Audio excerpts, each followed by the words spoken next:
C'est parti. Développer, le podcast qui poursuit les idées arrêtées.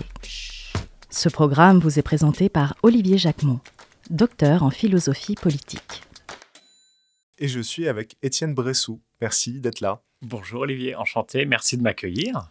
Je vous connais un peu à travers déjà l'ouvrage que j'ai lu, que vous allez nous présenter aujourd'hui, qui s'appelle Nudge. Est-ce qu'on le voit là? Alors, il y a mes post-it en plus à l'écran, ça c'est pas bien. Tac, Nudge et autres coups de pouce pour mieux apprendre, d'Étienne Bressou. Alors, on va parler bien sûr de la question du nudge, mais avant, on va vous présenter. Comme je l'ai dit en introduction, mais ça, les auditeurs ne l'ont pas entendu, vous avez gagné tous vos titres de noblesse de la méritocratie française. Vous êtes normalien. Vous êtes agrégé en économie. Vous êtes docteur en sciences de gestion. Oui. Si je fais une erreur, il faut me corriger. Jusque-là, tout va bien. Et puis, je crois que c'est à peu près tout. D'ailleurs, on peut s'arrêter là. Oui, mais je vais donner le titre de la thèse, pas complet, mais un titre ramassé. Votre thèse portait sur l'intention d'achat jusqu'au comportement. Vous avez été enseignant-chercheur à Paris 8. Tout à fait. Donc, Cergy, pour ceux qui ne connaissent pas. Non, Saint-Denis. Pardon, Saint-Denis. J'ai dit une bêtise déjà. Pendant 8 ans. Ensuite, vous avez rejoint l'Institut BVA dans le département innovation. Oui. Au sein de l'Institut, vous avez créé, alors ça a changé de nom, donc il ne faut pas que je fasse d'erreur, le BVA Nudge Consulting. Exactement. Voilà. Donc vous êtes toujours le directeur général délégué? Oui, sur le côté France, puisque depuis, on a eu l'occasion de s'étendre un peu dans d'autres pays et j'ai des petits camarades de jeu ailleurs sur le globe. D'accord.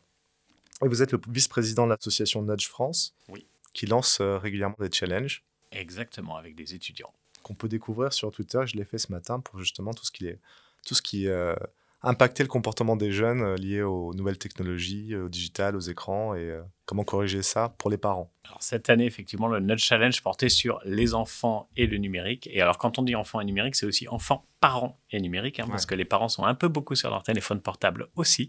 Et donc, l'idée, c'était de trouver des nudges ou coups de pouce pour inciter les parents et les enfants à décrocher de leur téléphone et à se parler un peu plus. Alors justement, on y vient au nudge, coup de pouce, traduction littérale. Qu'est-ce que c'est que les nudges? Alors, la traduction française, c'est effectivement coup de pouce. Et le nudge, c'est comment j'organise l'environnement d'un individu pour l'accompagner à adopter un comportement sans le forcer. Et ça, c'est très important. Et j'aime bien dire, et c'est pour ça que je vous remercie d'avoir souligné le titre de ma thèse, pour l'aider à passer de l'intention au comportement. C'est-à-dire qu'en gros, on va avoir en tant qu'être humain des envies, des intentions, des désirs. Et c'est pas parce qu'on a des intentions, c'est pas parce qu'on a toute l'information pour passer de l'intention à l'acte qu'on va passer à l'acte. Et le nudge, c'est ce petit coup de pouce qui va de temps en temps pouvoir nous aider à passer à l'acte et nous faciliter la vie. Et un élément important dans le nudge, c'est que nous n'agissons pas forcément dans notre propre intérêt. Nos choix ne sont pas forcément vertueux.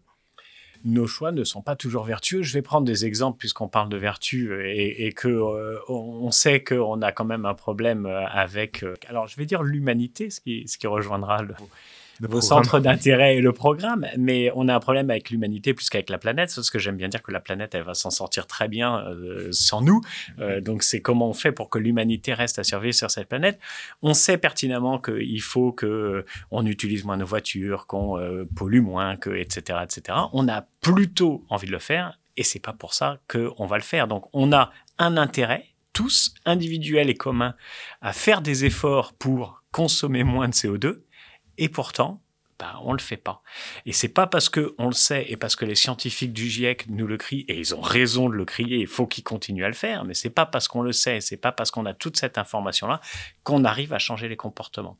Et donc le nudge, c'est justement dans cette logique-là où on est plutôt face à des comportements vertueux qu'on va vouloir pousser et du coup qu'on n'arrive pas nécessairement à avoir. Comment je vais pouvoir organiser l'environnement des gens pour les aider à adopter ces comportements vertueux? Il y a une nuance qui est intéressante qui est apportée dans le bouquin, c'est nous sommes en partie irrationnels, guidés par nos émotions, nos sentiments et autres, mais notre irrationalité et prévisible. Et c'est peut-être le levier d'action des nudges. Mais c'est complètement le levier d'action des nudges. En fait, alors déjà, j'aime bien définir l'irrationalité parce que souvent, dans la tête des gens, l'irrationalité, c'est oh bah, si on est irrationnel, on est idiot. Non, non, non, non, pas du tout. On est parfaitement irrationnel et ça nous sauve et ça nous aide parce qu'on prend des milliers, voire des dizaines de milliers de décisions par jour et on a besoin de ce qu'on appelle des heuristiques, des raccourcis mentaux pour pouvoir prendre toutes ces décisions. Et de temps en temps, bah, ces décisions qu'on va prendre, elles sont pas rationnelles au sens économique du terme. Faut se rappeler que le nudge vient de l'économie comportementale. Les racines du nudge sont d'abord dans l'économie, alors dans la psychologie ou autre, mais c'est l'économie qui a amené l'ensemble de ces éléments-là à la lumière et de manière utile.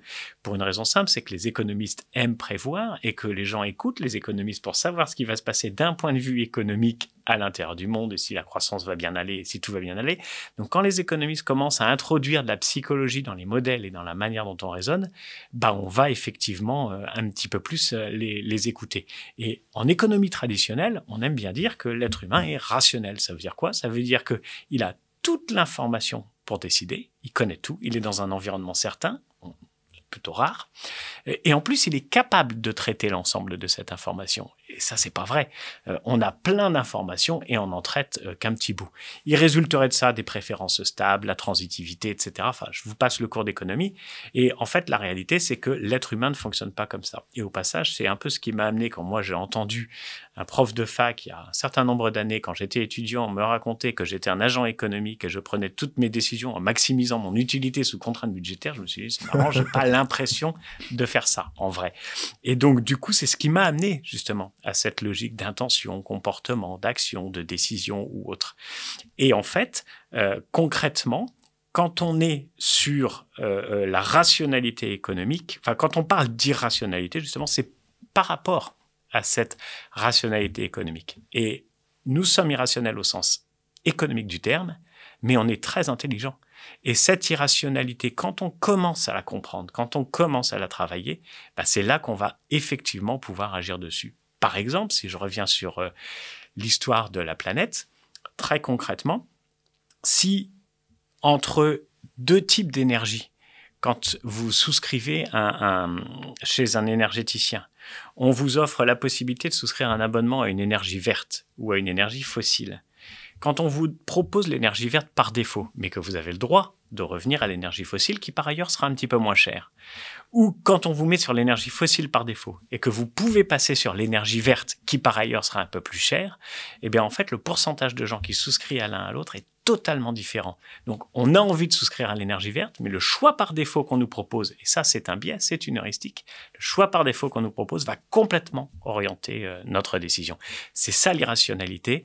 Et quand on a compris ce choix par défaut et qu'on a compris à quel point elle était prévisible, ben on peut agir dessus et c'est ça l'objet du nudge. Et c'est aussi la question des dons d'organes qui est devenue un classique. C'est le choix par défaut, alors qui est un des plus puissants et qu'il faut manier avec précaution parce qu'il ne faut pas non plus faire aux gens grâce à des choix par défaut des choses qu'ils n'auraient pas envie de faire. Mais le choix par défaut est effectivement quelque chose de très puissant. Le don d'organes, c'est en gros, est-ce que je suis donneur d'organes par défaut en cas de mort cérébrale ou est-ce que je ne suis pas donneur d'organes par défaut? Il faut que je fasse la démarche pour pouvoir le devenir. Les pays dans lesquels on est donneur d'organes par défaut, le don d'organes est juste énorme, plus de 80%. Dans les pays où on n'est pas donneur d'organes par défaut, les dons d'organes, c'est 10%. Est-ce que vous pourriez nous citer quelques biais qui sont très célèbres ou du moins très répandus dans nos comportements pour qu'on se fasse une idée en dehors du... En dehors du choix par défaut, des logiques d'émotion, des logiques de biais que je trouve très intéressantes sont toutes les logiques de cadrage. Le cadrage, c'est quoi? C'est comment je présente les différentes options d'un choix. Et il y a énormément d'expérimentations qui montrent qu'en fonction des 2 ou 3 alternatives que je vous propose face à un choix, votre choix ne va pas être le même. Et en fait, on est dans des logiques sur lesquelles on va traiter l'information de manière relative plutôt que de la traiter de manière absolue. Prenez le système des notations, si je veux revenir sur des logiques d'éducation. C'est quoi la bonne note? C'est 15, c'est 12, c'est 18, c'est 20. Et du coup, en fonction des différents cadres qu'on va pouvoir avoir, peut-être que les notations des enseignants peuvent varier un petit peu selon le cadre dans lequel on va s'inscrire. Il y a un exemple que vous citez, alors je ne sais pas si ça rentre dans ce biais de cadrage, mais un professeur qui ne veut pas revenir sur sa méthode de notation, qui est exigeant, qui est dur, qui décide de passer d'une note sur, je sais plus, sur 20 à une note sur 23, mais c'est Exactement. Alors ça, c'est pas tout c'est très proche du cadrage, hein, mais c'est de l'ancrage en fait, c'est-à-dire que effectivement les étudiants qui peuvent avoir 12 sur 20 ne sont pas contents, alors que s'ils ont 14 sur 23, enfin il faudrait faire la règle de 3 pour que les deux notes soient équivalentes, ils sont beaucoup plus contents parce qu'effectivement le chiffre est plus gros et que en fait ils sont sur une logique qui est plus haute, mais ça ils peuvent potentiellement avoir tendance à l'oublier et avoir tendance à pas le voir. Et le professeur en question, c'est Richard Thaler, qui a quand même eu le prix Nobel. Ah oui, pardon. Ouais. Oui, d'accord. Oui. qui a quand même eu le prix Nobel d'économie sur les logiques de nudge et qui est le père fondateur du nudge. Donc on est sur effectivement. D'ailleurs, je me demande si c'est pas Daniel Kahneman. Il faudrait que je vérifie. Quoi Qui a fait ça, le système de notation. Je pense oui. que c'est Daniel Kahneman sur ses cours de statistique, autant pour moi. Qui nous a amené la question des biais. Oui, et qui par ailleurs a obtenu aussi un prix Nobel en 2002 et qui est aussi à l'origine de toutes ces choses-là. Et ce qui est aussi intéressant, c'est qu'on pourrait se dire, du coup, il manipule un peu les étudiants parce qu'il leur met des notes plus élevées, mais elles sont sur 23, donc en vrai, ça change rien. Et en fait, ce qui est assez intéressant, c'est qu'il a clairement expliqué aux étudiants ce qu'il faisait. C'est-à-dire qu'il a dit, attention, je vous note pas sur 20, je vous note sur 23, parce que en fait, comme ça, le chiffre que vous aurez sera plus élevé et ça va vous rendre plus heureux par rapport à mon cours, mais ça ne change absolument rien à la note finale. Il a été d'une totale transparence sur le système qu'il mettait en place et effectivement, les étudiants étaient plus heureux et ça leur allait très bien. Ça, c'est extrêmement intéressant parce qu'il y a un élément de transparence qui est, donc on est hors de la manipulation, de techniques d'influence souterraines. En tout cas, dans les logiques de nudge, on se veut au moins pouvoir être transparent. C'est-à-dire que moi, je ne suis pas à l'aise à faire des nudges sur lesquels, si jamais ça se découvre, les gens vont crier au scandale. Voilà. Quand on est sur des logiques de nudge, et souvent d'ailleurs Richard Thaler, là pour le coup, signé sur son livre Nudge for Good, c'est-à-dire que le nudge doit être utilisé dans l'intérêt de l'individu, et ça fait partie de leur définition. J'aide les individus à passer de l'intention à l'action.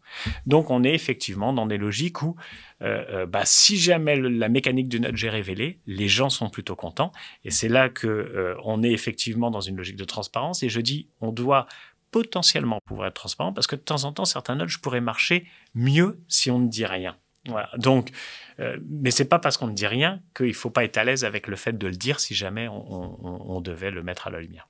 On a compris, vous avez un intérêt croisé à la fois pour les sciences comportementales, dont le nudge, et l'enseignement et la pédagogie, puisque vous avez consacré du temps à former, à faire apprendre et à faire aimer à apprendre des étudiants. Si on s'en tient à cette question, on a commencé à y répondre, mais allons plus en détail. Les nudges, s'ils sont appliqués à la formation, est-ce que c'est pertinent ? Alors, j'ai écrit un livre sur l'application des nudges à la formation, donc moi je vais...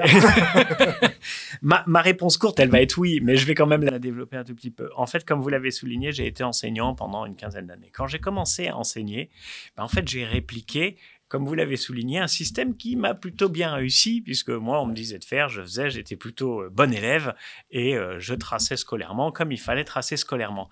Donc, quand je suis arrivé, moi, de l'autre côté du bureau, j'ai reproduit des modèles qui étaient les modèles qui m'avaient plutôt bien réussi, mais qui en fait réussissent pas à tout le monde, parce qu'on n'a pas tous le cerveau qui est fait de la même manière, et on a, et c'est ce que j'écris dans le premier chapitre de mon livre, on a plusieurs formes d'intelligence. Il existe plusieurs formes d'intelligence.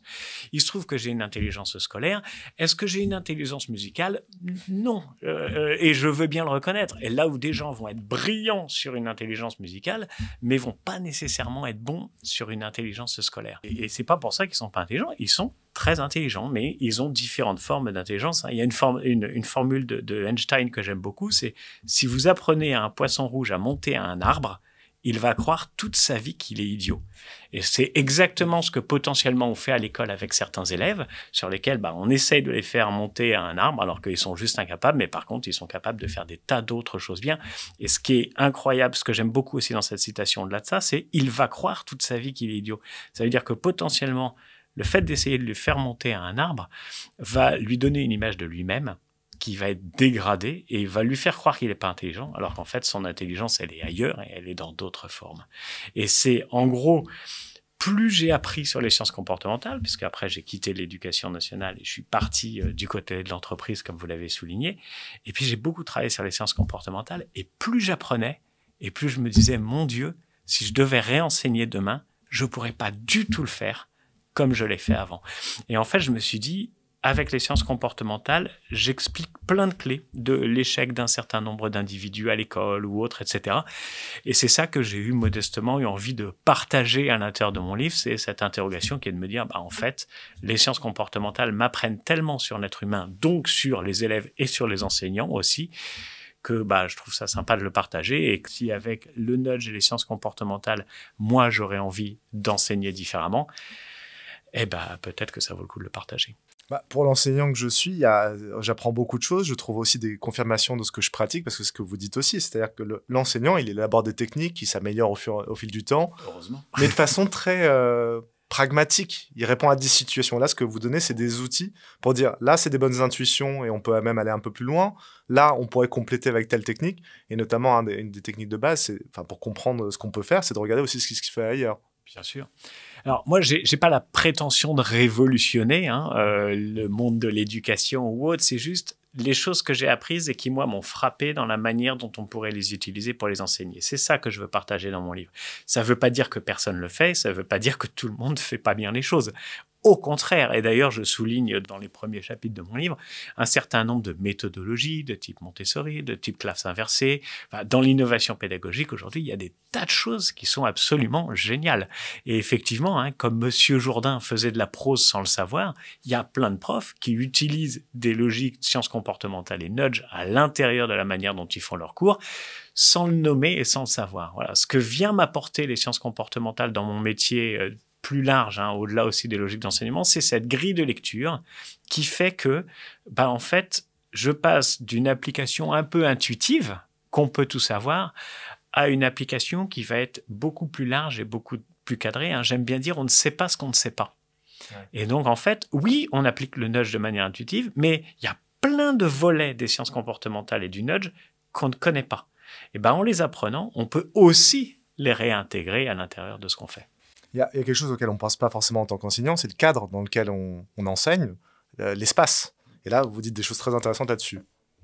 Alors, le cadre et l'espace qui potentiellement est une contrainte pour les enseignants, parce que quand vous arrivez dans une école et dans des locaux, on ne vous propose pas nécessairement de refaire la déco de la classe, peut-être sauf en maternelle. Et d'ailleurs, les profs, et en maternelle, la manière dont on agit avec les élèves est totalement différente d'après, et elle est plutôt pas mal, parce que les enfants peuvent décorer la classe eux-mêmes. Et on sait que ça a de l'importance sur le fait d'arriver dans un espace et dans un cadre qui va être intéressant. Puis ça, ce sont des choses qui se perdent petit à petit au fur et à mesure de temps. Je pense que si vous enseignez dans une école de commerce, aujourd'hui, quand vous arrivez dans une classe, on ne vous a pas proposé de redécorer les murs de la classe avec les étudiants et on n'a pas proposé aux étudiants de le faire. Voilà. Donc, il y a effectivement des logiques environnementales qui sont juste fondamentales et super importantes. Encore une fois, en complément de tout ce que les gens font déjà très bien. Il y a des expérimentations qui montrent qu'avec des plantes vertes, quand on met des plantes vertes dans des écoles et qu'on revient 6 mois après, les enfants ont beaucoup mieux appris et ont beaucoup mieux mémorisé ce qu'on leur avait enseigné de manière systématique dans ces classes-là. Ça ne veut pas dire que si on met des plantes vertes dans toutes les classes, ça va résoudre tous les problèmes. Mais en tout cas, ça va participer à construire une expérience au niveau des clients qui va être plus forte et qui va être plus intéressante. Si vous mettez dans une salle ou dans une école, vous avez une salle, vous êtes en école de commerce, et vous avez une salle dans laquelle vous mettez un grand économiste et vous mettez des portraits ou autres, vous allez avoir des gens inspirants sur les murs qui vont potentiellement inspirer de manière pas forcément totalement consciente les étudiants et va pouvoir les aider à être un petit peu plus performants sur ce qu'ils font. Donc oui, l'environnement est quelque chose d'assez fondamental, très souvent contraint par ailleurs. Parce que le portrait des grands hommes, c'est ce qu'on vous appelez la technique de l'amorçage ? Exactement. On est dans ces logiques-là.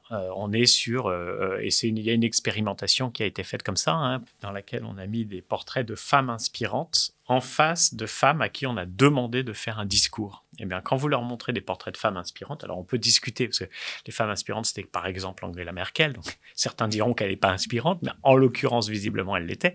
Et quand on met ces portraits-là et qu'on les change par rapport à quand on met rien, les femmes qui viennent faire des discours ont été jugées avoir un meilleur discours, plus qualitatif et plus convaincant et plus énergétique que celles pour lesquelles on n'avait absolument rien mis à l'intérieur de la salle. Alors, je sais que sur le campus Cœur Défense où j'enseigne, ils ont mis des portraits de Simone Veil, par exemple, dans les couloirs pour inspirer, je pense, les étudiants et les étudiantes. Eh ben, c'est génial. Et moi, j'ai eu l'occasion de visiter des écoles de cinéma parce que j'ai des enfants. Et donc, j'ai visité des écoles de cinéma et j'ai trouvé des écoles de cinéma à l'intérieur desquelles l'ensemble des couloirs étaient pavés d'affiches de films. Voilà, c'est exactement le type d'univers qu'on a envie de voir et qu'on a envie de recréer pour montrer, voilà ce à quoi vous pouvez arriver et voilà un idéal que vous pouvez atteindre. Alors, c'est inspirant et ça crée les dispositions d'esprit qui rendent malléables, plastiques pour l'apprentissage. Alors, je ne sais pas si on peut parler de malléabilité et de plasticité cérébrale sur ce côté-là, mais en tout cas, ça crée un environnement et ça crée un contexte qui est juste majeur, parce que vraiment le contexte, et c'est ce que les sciences comportementales et le nudge montrent, le contexte à l'intérieur duquel vous baignez va potentiellement avoir une forte influence sur le comportement que vous allez avoir. Et c'est ça qui est intéressant d'ailleurs, c'est que ce contexte, qu'il ait été designé pour vous aider ou pas, il va vous influencer. Donc, quand on dit, oui, le nudge, on organise l'environnement des gens pour les manipuler dans un sens ou dans l'autre, de toute façon, qu'il ait été fait pour ça ou pas, votre environnement va vous manipuler, quoi qu'il arrive. Il y a, dans les autres techniques qui peuvent être utilisées pour faciliter l'acquisition de connaissances et puis la mémorisation, il y a l'usage de l'e-learning. Alors, on n'est pas obligé d'être exhaustif, mais l'e-learning, ça nous intéresse ici. Bien sûr. Notamment sur ce que vous appelez, alors c'est la notion d'espacement. On va avoir des séances online, on va se retrouver. Est-ce que vous pouvez nous en dire plus? En plus, vous avez monté des formations dans ce sens. Ah oui, moi j'ai monté une formation. En fait, j'avais une grosse frustration. C'est que je faisais de la formation en présentiel. Et dans cette formation en présentiel, d'une journée, les gens étaient super contents. Hein. J'ai des notes de satisfaction très élevées, etc. Ça se passait super bien. Sauf que la frustration que j'ai, c'est que je suis à peu près persuadé que 15 jours après, les gens se rappellent un petit peu de ce que je leur ai raconté, mais ils ne l'utilisent pas et ils ne le mettent pas en œuvre. Et c'est de la formation professionnelle. Et dans la formation professionnelle, en général, quand on forme les gens, c'est pour changer les comportements dans leur métier et dans leur quotidien.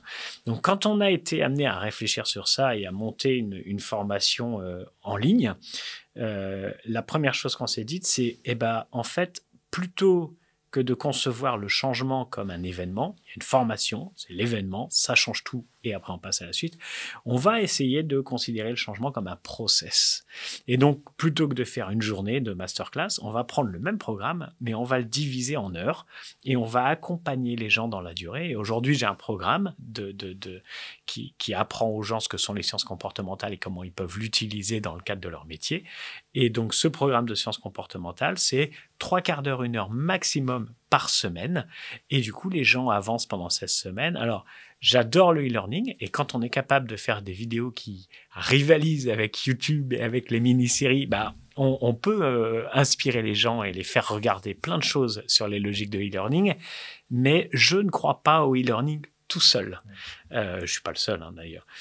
Et en fait, dans ce programme-là, on accompagne les gens au fur et à mesure du temps, donc pendant 16 semaines, et tous les 15 jours, on les voit dans une logique un peu de classe inversée. La classe inversée, c'est en gros, à l'école traditionnelle, je fais les cours à l'école et je fais les devoirs tout seul à la maison, perdu devant ma feuille de maths.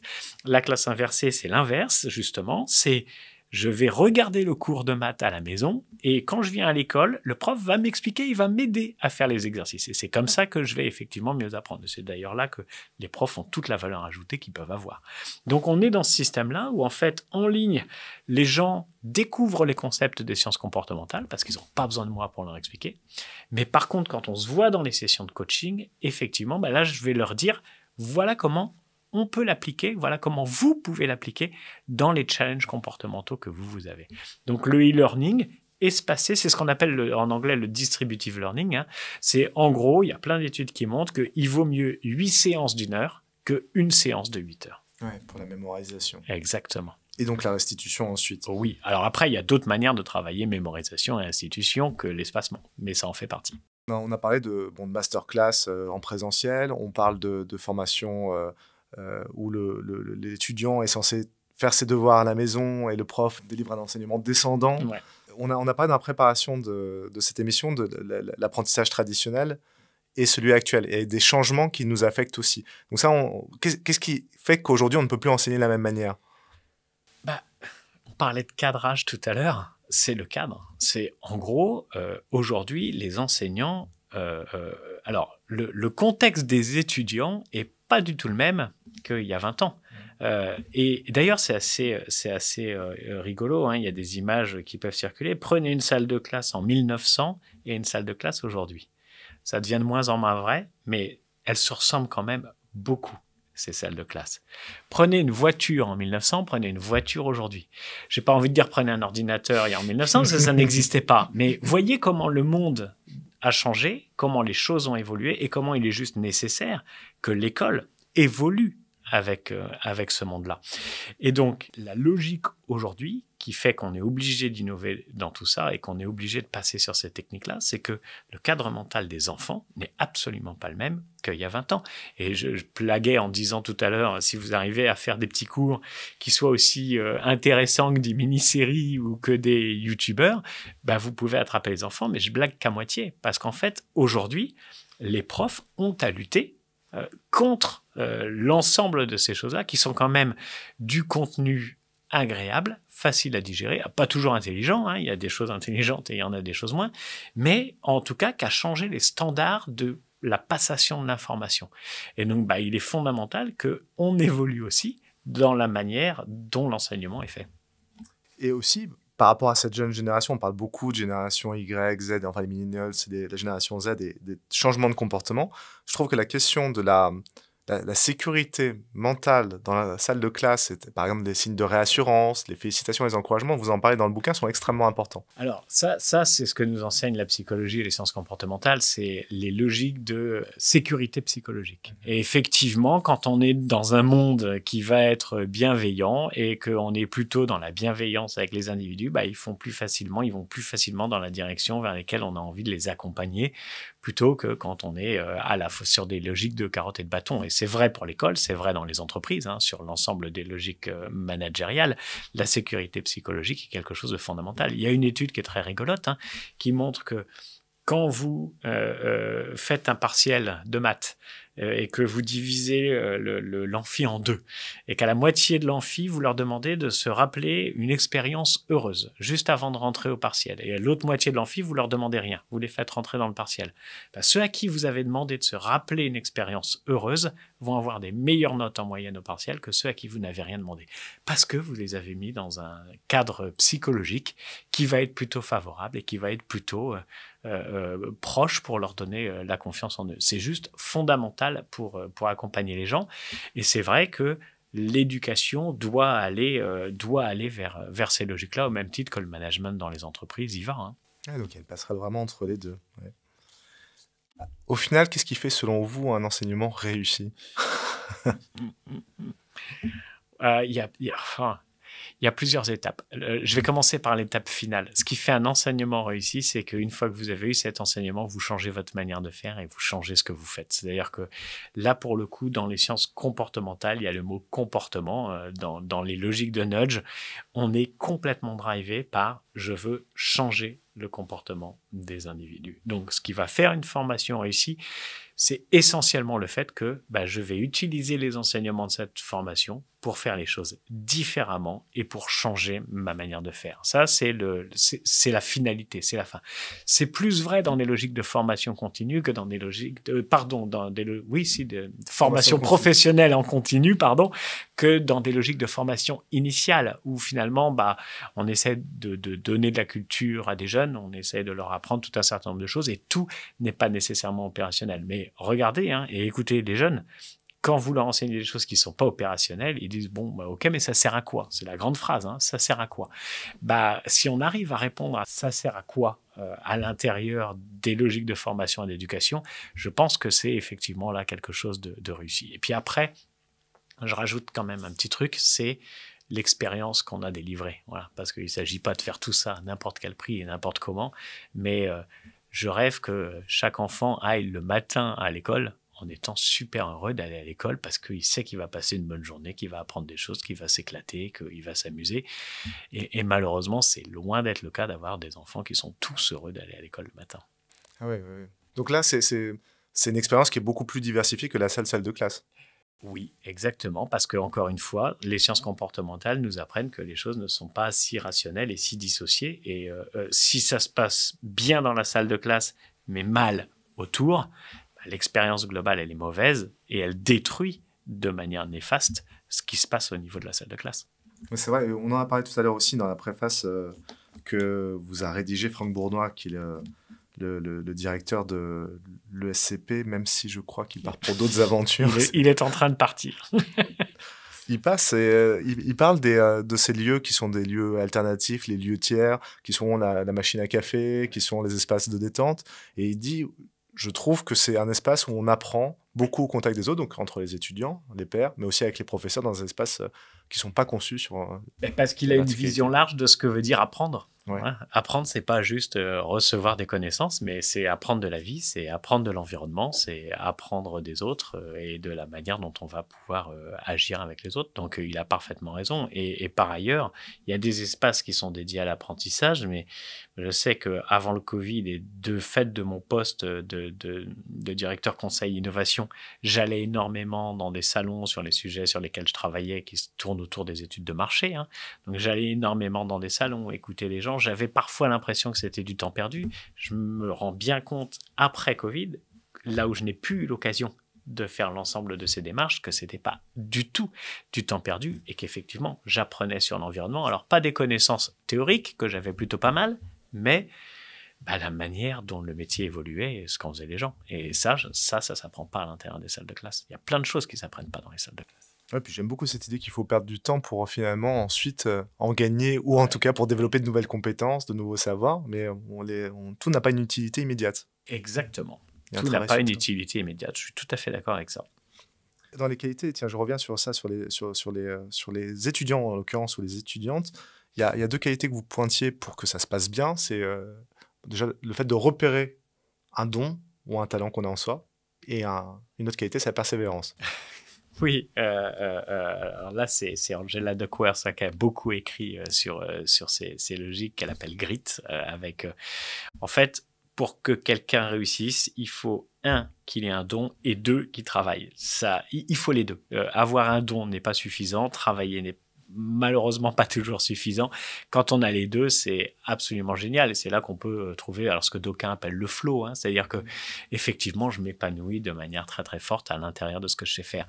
Et ce que j'aimerais aujourd'hui, c'est que l'enseignement, l'éducation focalise encore plus sur aider les individus à rechercher leurs dons. J'écoutais à la télé il n'y a pas longtemps et j'entendais qu'il y avait dans les lycées une conseillère d'orientation pour 1500 élèves. Ouais. C'est un problème, c'est un vrai problème. Parce que l'école devrait aider ses élèves à trouver ce sur quoi ils sont doués. Parce qu'une fois qu'ils ont trouvé ce sur quoi ils sont doués et qu'on les accompagne pour aller vers ça, tout d'un coup, ils sont plus en échec scolaire, ils sont super heureux et ils vont s'épanouir. Moi, j'ai vu des tas de gens malheureux dans le système scolaire quitter le système scolaire pour aller faire ce qu'ils aimaient et devenir épanouis, heureux et brillants par ailleurs. Alors ça amène à la question suivante, la dernière. C'est est-ce que enseigner les sciences comportementales peut-il nous aider à développer notre esprit critique ? Alors, ça c'est une large question. C'est le philosophe qui est intéressé par cette question. Je sens bien, mais je ne vais pas réussir à répondre comme un philosophe. Déjà, il y a plein de points dans ça. Enseigner les sciences comportementales, c'est pour moi potentiellement ce qu'on appelle de la métacognition. C'est-à-dire, en gros, quand on commence à baigner un peu dans le nudge et dans les sciences comportementales et qu'on lit des livres, en fait, la première chose qu'on apprend, c'est pas sur son métier, c'est sur soi, d'abord. Et du coup, alors, c'est pas parce qu'on apprend sur soi et qu'on se comprend mieux qu'on est mieux capable de mieux agir, mais en tout cas, ça permet d'apporter une meilleure connaissance de soi. L'autre point, c'est quoi l'esprit critique ? Il y a plein de définitions, hein, j'ai été regarder, il y a plein de choses, mais je vais prendre un petit peu ce qui, moi, va m'arranger. C'est je suis capable de traiter l'ensemble de l'information pour aller vers la bonne décision, ou en tout cas pour pouvoir réagir et avoir une prise de recul sur cette information. Le fait d'enseigner les sciences comportementales vous enseigne plein de biais. Dans ces biais, par exemple, le biais de confirmation. Voilà. Si je suis au courant, le biais de confirmation, c'est quoi ? C'est je vais interpréter ce que je lis à l'aune de ce que j'ai envie, de ce que je sais, de ce qui me conforte et de ce qui va bien. Je prends un exemple. Prenez un texte sur la peine de mort, vous le distribuez aux États-Unis, il y a des gens qui sont pour la peine de mort et il y a des gens qui sont contre la peine de mort. Le même texte. Si vous le donnez à des gens qui sont pour la peine de mort, ils vont vous dire c'est un texte pro peine de mort. Si vous le distribuez à des gens contre la peine de mort, ils vont trouver dans ce texte plein d'arguments contre la peine de mort. C'est le même texte. On a un biais de confirmation. Donc, si on connaît ça, on est potentiellement capable de commencer, je vais revenir dessus, de commencer à lutter contre pour effectivement mieux interpréter la qualité de l'information et l'information qu'on va nous donner. Après, je dis bien, on est capable de commencer. Parce que c'est pas parce qu'on connaît ses propres biais qu'on est capable de lutter contre. Et la grande question, c'est comment j'organise mon environnement et ce que je vais faire pour... Je sais qu'il y a un biais de confirmation, donc pour faire en sorte que cette logique de biais de confirmation soit traitée. Et donc, quand on va prendre, par exemple, des décisions à l'intérieur d'une entreprise ou d'une école, si on est en train d'hésiter à faire un programme, à faire des choses, mais que moi, j'ai très envie de faire ce programme, je vais tout interpréter les signaux comme étant pour ce programme. Donc, comment j'organise mon environnement pour que j'ai quelque part quelqu'un d'autre qui vienne me dire non, regarde, ça, c'est tous les signaux qui sont contre le programme. Donc, et c'est là comment j'organise mon environnement, comment je m'auto-nudge pour faire en sorte que le biais de confirmation que je connais m'évite de tomber dans cette confirmation et réveille un peu mon esprit critique par rapport aux différentes choses. Je trouve que c'est une très bonne définition d'esprit critique. C'est penser contre soi-même et donc trouver les techniques pour le faire, en fait. C'est la logique du nudge aussi.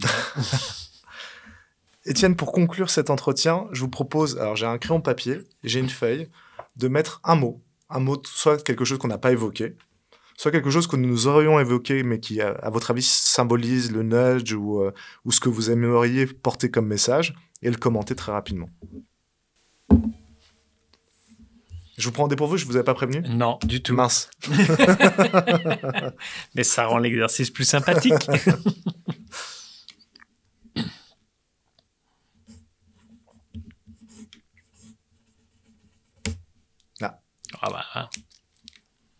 Je suis tellement convaincu. C'est exactement ça.